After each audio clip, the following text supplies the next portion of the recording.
तर तिने तुम्हाला भेटायला नकार दिला असेल, पण मी भेटते ना तिला जाऊन. आणि तुम्ही काळजी करू नका, मी तिला आपली ओळख नाही सांगणार. मॅडमची सांगेन हवं तर. ते आता शक्य नाही. तन्वी आता या जगात नाहीये. ती सगळं सोडून गेली, पळून गेली. ती तिच्यावर नितांत प्रेम करणाऱ्या माहीच्या पाठीत खंजीर खुपसून पळून गेली. ती निघून गेली.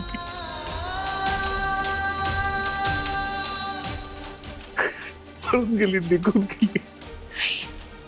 नाही, सर तन्वीचं नक्की काहीतरी कारण असणार. ती असं नाही करू शकत. ती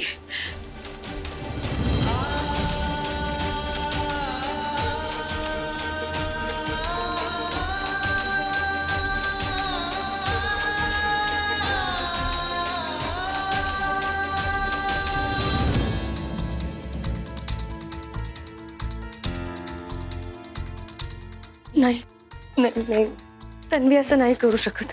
तन्वी असं कधीच नाही करणार. तन्वी आई असं काही करेल असं मला स्वप्नातही वाटलं नव्हतं. शेवटी जे होऊ नये तेच झालं. आईने मला केबिन मध्ये बोलवून घेतलं आणि फोटो समोर ठेवला आणि ह्या मुलाशी लग्न ठरलं असं सांगितलं. मला पुढचे काही क्षण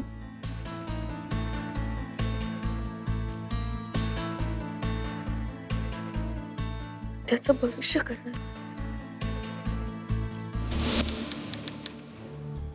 मॅम, तुम्ही बोलवलं?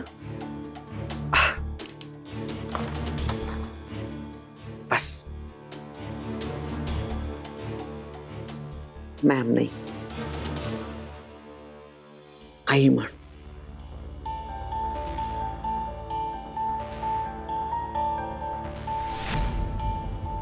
हे बघ, ह्या मुलाशी लग्न ठरवलंय मी तुझं. आई, काय काय काय बोलतेस तू? तू माझ्या आणि माहीच्या प्रेमाला होकार दिलायस ना? तू मूर्खासारखं भलतं पाऊल उचलू नये ना, म्हणून मी ते केलं होतं.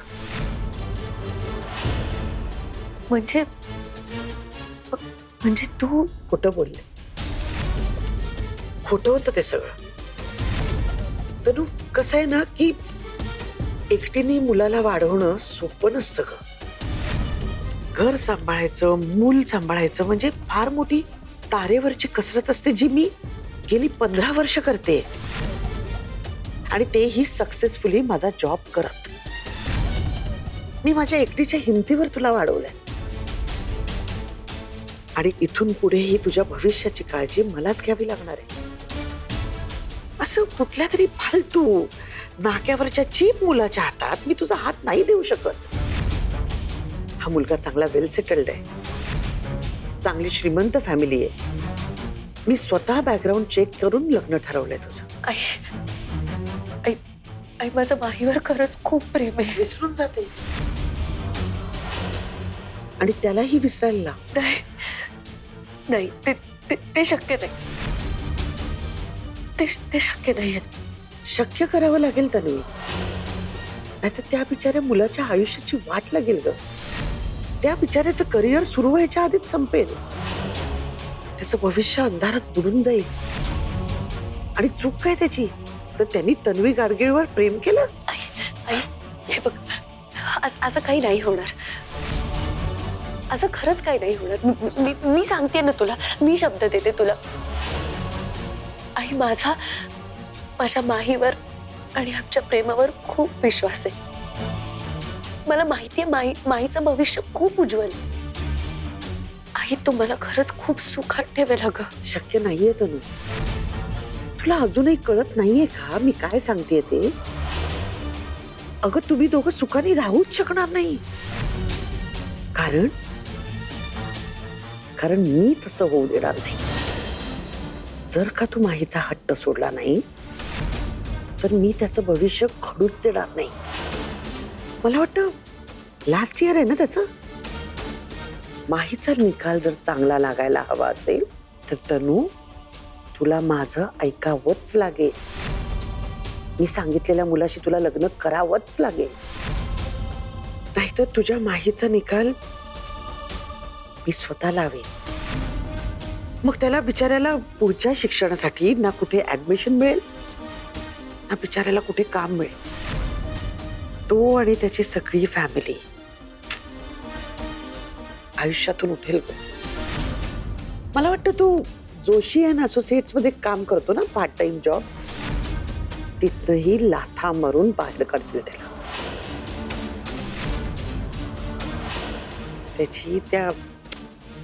त्याच्या आईची मला वाटतं ती वडापावची गाडी आहे ना,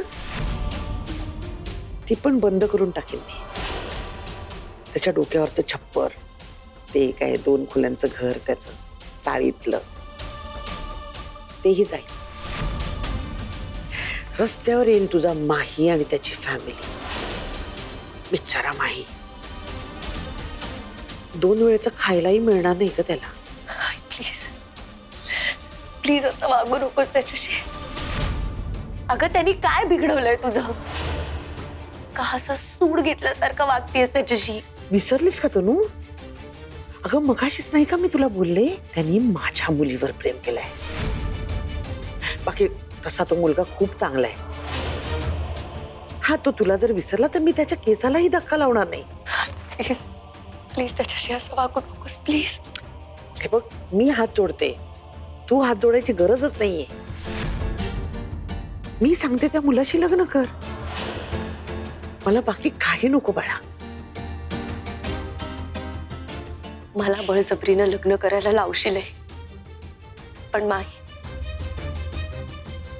माहीला त्याचं प्रेम कसं विसरायला लावशील तू? ते मी नाही, तू करायचंस. कारण तुझ्यापेक्षा ते काम इतकं चांगलं कोणीच करू शकणार नाही. माहीला असं वाटतंय की मी तुमच्या लग्नाला होकार दिलाय, माझी काहीच आडकाठी नाहीये. आणि हे बघ बाळा, असंच त्याला वाटत राहायला हवं. माहीशी लग्न करायला नकार तू द्यायचंयस, तुझ्या काही पर्सनल कारणांसाठी. फोटो बघ ना, बघून घे बाळा, मुलगा खूप छान आहे. आणि हो, त्यांनी मला सांगितलं की हनीमून काहीतरी तो मालदीव्सला प्लॅन करतोय म्हणे. वर्षाला एक फॉरेन ट्रिप पण करतात ही लोक.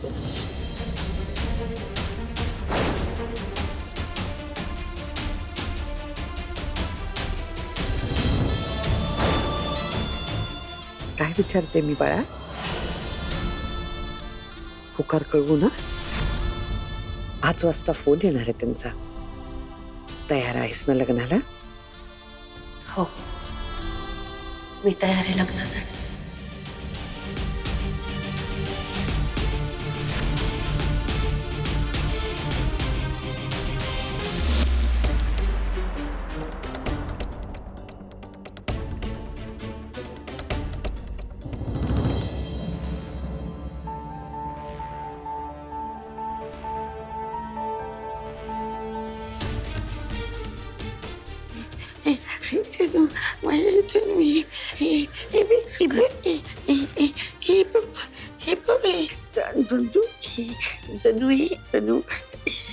मॅडम, का वागलात तुम्ही असं? हा, का वागलात? कोणी अधिकार दिला होता तुम्हाला हे असं वागण्याचा? अहो, तुमच्या त्या श्रीमंतीच्या आणि प्रतिष्ठेच्या खोट्या कल्पनांपायी तुम्ही तुमची मुलगी गमावलीये. 1 नाही, 2 नाही, 3 आयुष्य बर्बाद केली आहे तुम्ही मॅडम. एक तन्वीचं, एक माहीचं आणि एक माझं. 3 आयुष्य तुम्ही मातीत घालवली आहेत, माती केली आहे आमची. मॅडम, अहो, तन्वी आणि माही एकमेकांशिवाय जगू नव्हते शकत.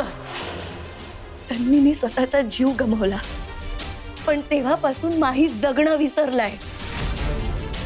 अहो, कुठे तो चैतन्यानं सळसळणारा, कॉलेजची जान असणारा माही आणि कुठे ते अभिमन्यू सर, जे सतत सगळ्यांवर चिडचिड करत असतात, अख्ख्या जगावर उखडलेले असतात. हे सगळं तुमच्यामुळे झालंय मॅम. का वागलात तुम्ही अशा? गेली 25 वर्ष अभिमन्यू सर त्या विश्वासघाताच्या आगीत होरपळून निघतायत, जो विश्वासघात तन्वीनं केलाच नव्हता. ज्या तन्वीवर त्यांनी एकेकाळी जीव टाकला होता ना, त्या तन्वीचा गेली 25 वर्ष ते द्वेष करतायत. काय अवस्था झाली असेल त्यांची. फक्त तुमच्यामुळे मॅडम, तुमच्यामुळे त्यांचा चांगुलपणावरचा, प्रेमावरचा विश्वास उडालाय. फक्त तुमच्यामुळे. का वागलात तुम्ही असं?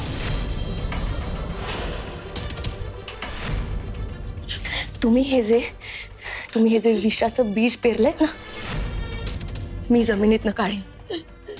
मी ते बीज जमिनीतनं काढून टाकेन. मी अभिमन्यू सरांना सांगेन की जे काही झालं ना, त्यात तन्वीची अजिबात चूक नव्हती. त्यांच्या प्रेमाची वाताहत तन्वीनं नाही, तुम्ही केली आहे. आणि हे त्यांना कळायलाच हवं. मी सांगेन त्यांना.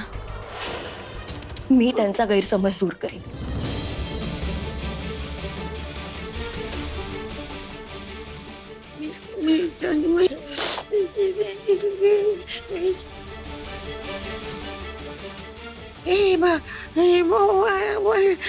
माझी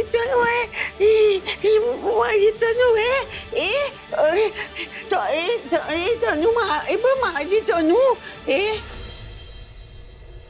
बाप्पा, आजपर्यंत तू कायम आमच्या पाठीशी होतास, तसाच आजही तुझा आशीर्वाद आमच्या पाठीशी असू दे. मी जे काही करायला जाणार आहे त्यासाठी मला शक्ती दे.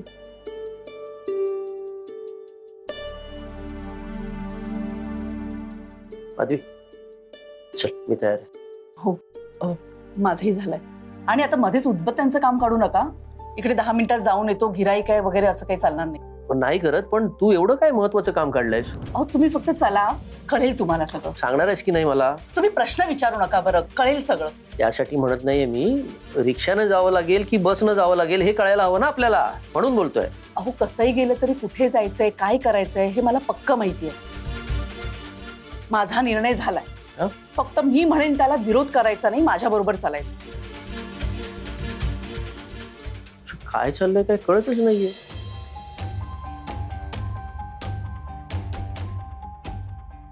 सर, हे वाचा. ही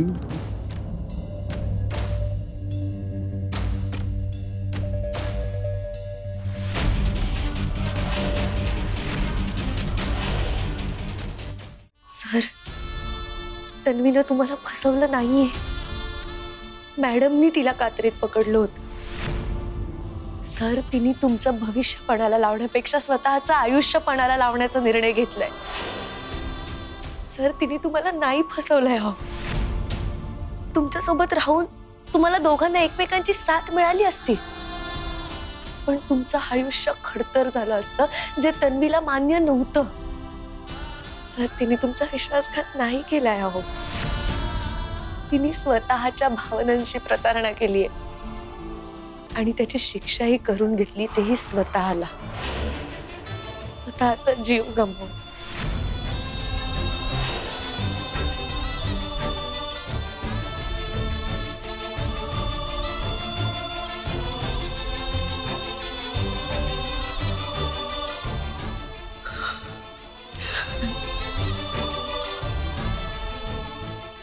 सर,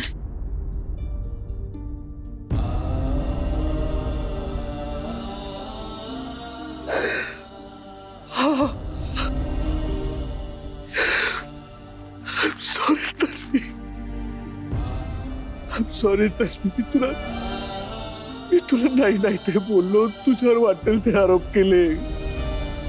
तू न केलेल्या चुकीची शिक्षा मी तुला इतकी वर्ष दिली तन्वी. I am sorry. नाही, या गोष्टीत तुझी सुटका केली ना, मॅडमची केली ना, माझी केली. तू हे सगळं माझ्यासाठी केलंस आणि मी तुला विश्वासघात समजलो. माझ्या गैरसमजुतीने मी तुला तू केलेल्या त्यागाला विश्वासघात समजलो Tanvi. I am sorry, I am sorry, I am sorry. ए ए ए हे बघ हे बघ हे बघ हे बघ हे बघ तुम्ही तुमच्यामुळे झालंय सगळं तुम्ही जबाबदार आहात याला सगळ्याला तुमच्यामुळे तन्वी मला सोडून गेली तुमच्यामुळे तन्वी हे जग सोडून गेली कोण आहात तुम्ही काय अधिकार आहे तुम्हाला आमच्या आयुष्याशी खेळण्याचा आमच्या आयुष्याचा वातावरण करायचा इतकी वर्ष मी तुम्हाला घरात सांभाळलं कारण तन्वीच्या या वागण्याची उत्तरं मला तुमच्याकडनं हवी होती तुम्हाला घरात जागा दिली तुमच्यावर उपचार केले पण तुमच्यासारख्या नीच आणि निर्दयी बाईला या घरात राहण्याचा अजिबात हक्क नाही आताच्या आता चल तेव्हा जाऊ नका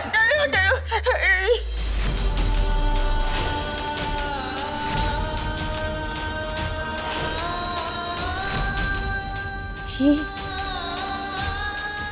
ही तन्वी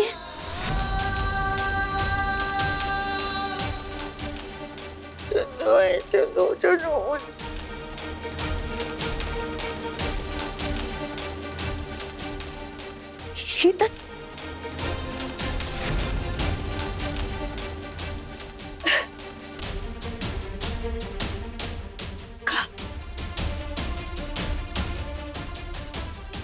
का लपवलं तुम्ही माझ्यापासून अच्छा म्हणून तुम्ही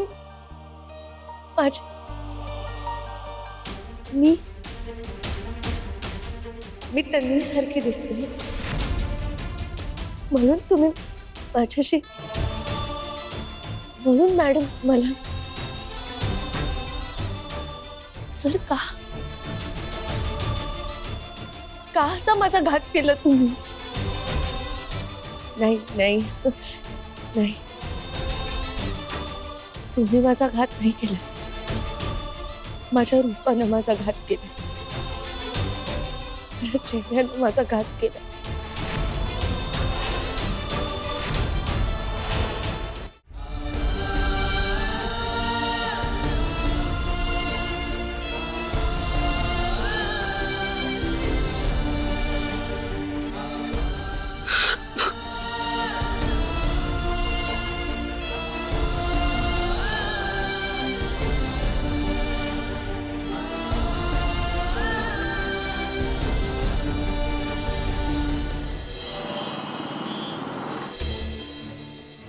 माधवी अगं काय चालवलंयस तू कळेल का मला नाहीतर मी नाही येणार तुझ्या बरोबर हो असं काय करताय माझ्यासोबत चला म्हटलं तर काय होतं ऐकायला तुम्हाला मी कुठे नाही म्हणालो मी येतो म्हणालो ना पण कुठे जायचंय काय करायचं काय काम आहे मला कळायला नको अहो एवढाही विश्वास नाही का माझ्यावर तुझा विश्वास आहे माझ्यावर आता सांगशील का तुझ्या मनात नक्की काय चाललंय बरं सांगते राजेश शिर्क्यांच्या घरी चाललोय आपण हा गौरीला परत घरी आणायला अगं काय बोलतेस तू अगं तुला पटत नाही म्हणून मुलीचा संसार मोडणार आहेस का तू हो मोडणार आहे कारण आपल्या मुलीला अक्कल नाहीये हे तुझं मला अजिबात पटत नाहीये अगं तिला ते नातं हवंय तिला त्या सरांबरोबर आनंदाने संसार करायचा आहे माधवी अहो तिला काय करायचं काय नाही हे महत्वाचं नाही आता पण काय महत्वाचं आहे तुला जे पटतंय तेच महत्वाचं आहे का अगं तुझ्या ह्या अशा वागण्याने तिला केवढा त्रास होईल कळतंय का तुला याचा विचार कधी केलायस का तू तुम्ही करता ना सगळ्यांचा विचार पण बायकोचाच विचार करायला विसरता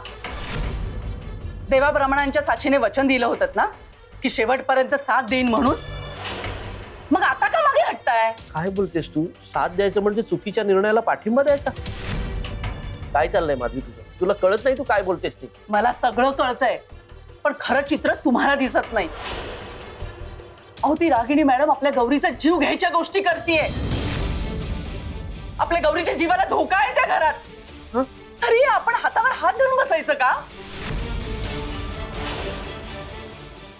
काय जीव घेणार आहे कोण कोण बोललंय काय आता तुम्ही प्रश्न विचारण्यातच वेळ घालवणार असाल तर माझी मी एकटी निघून जाईल पण माझ्या मुलीला त्या घरामध्ये मी एकटी राहू देणार नाही माधवी मी येतो तुझ्या बरोबर